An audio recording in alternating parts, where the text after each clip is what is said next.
Habari Gani, Mainduga Nadada.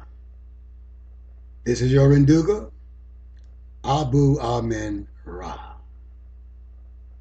My brothers and sisters, I would just like to interact with you for a moment or two so that I can persuade, perhaps, or encourage you to begin thinking and utilizing the gray matter that lies between your ears. Mainduga Nadada, listen. No one has the power to exploit us unless we provide them the okay to do it. What do I mean by this? I mean, we have two options when someone comes to you with a philosophy of exploitation and racism in your life. You can either accept it, live by it, or you can say a resolute no to it and defend that with your life. Have you ever asked yourself this? What happened to the last great African empire, Sangay, on the west coast of Africa there? Remember, Sangay began to fall somewhere in the 15th century, coincidental with the period when West Africa came under the powers of some European people who got their wealth by enslaving a people in Africa, or maybe peoples in Africa. But my brothers and sisters, it would be more believable if we understood this to mean not so many of the population of various tribes that were captured and brought to the Western world, but my brothers and sisters, what this means, or could mean, is that those who came to the New World following Christopher Columbus and his notions of finding Indians here, thinking he was in the East, describing the Hindu people. These people came here, slaughtered, decimated the people they found occupying this land when they got here. Then, my brothers and sisters, they had the land. Then they went someplace on the west coast of Africa. We're told by history books, coast of Guinea. That whole west coast of Africa down to and beneath the equator. In other words, they kidnapped them or bought them or whatever the case may be, but they forced them in transit to this new land they had just stolen from another people whom they had decimated. Now, these people they bought from west coast of Africa, and these people who stole the land are not citizens of this land. This is not their nationality. But what occurred was these Europeans who stole this land and brought a captured people here, namely people from Africa, treated them cruelly, raped their minds, raped what we call Mother Africa of all of her resources.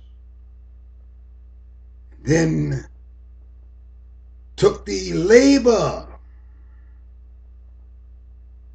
from the people they had brought here against their will, and they had enslaved their minds and their bodies without giving them wages. So they had these wages, listen to me now, free labor, sun up to sundown, 6 days a week, sometimes 7, 365 days a year without pay. This was one of the forces that brought about the rise of capitalism, our ancestors' enslavement. So brothers and sisters, Manduga Nadada, all their wealth, monies and resources sitting in banks and vaults, in corporations, and transported down the line of genealogy through wheels to their descendants. All of that wealth derived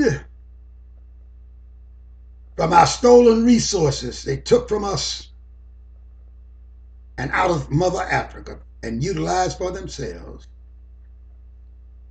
combined with the free labor for centuries they utilized for their own benefit on this stolen land. So my brothers and sisters, it's very simple what we must do once we understand what the problem is and what's going on and why we are within the psychological context we find ourselves in today. It's a dreadful context. We're in this position, my brothers and sisters, listen to me, because of several factors, but let me give you a primary factor right now. You see, my brothers and sisters, our people always inherit all of the growth and positivity and positiveness that their ancestors created. And it was passed on down to them, whether spiritual, whether physical, or psychological. So my brothers and sisters, this is our problem economically. We entered out of what they call chattel slavery, and they began to operate more on a mental slavery for us. Without the economic growth our ancestors produced and should have been passed down to us, but instead resides in the white community, in their churches, in their banks, in their financial institutions, and in the bank accounts, vaults, and banks of their descendants. While we have nothing, all of the wealth in this Western world belongs to us. But before we can get back what was taken from our ancestors and which is rightfully ours, we must unify. You see, we are one people now. Regardless of what we were in Africa, since we've gone through the crucibles of slavery, we have the same experiences. We are one people, whether you like it or not. African people in the West, that diaspora. So all we have to do is show some love for one another, unite, and say no, hell no to the no, no, no, to these evil people whom we allow to enslave our minds and our bodies today. My brothers and sisters, think about it. You can either accept it or you can resist it. How you resist it is your business and has to be worked out. We know how you accept it, by playing Tom, grinning, buck dancing, and spying on your own people while kissing the masters behind.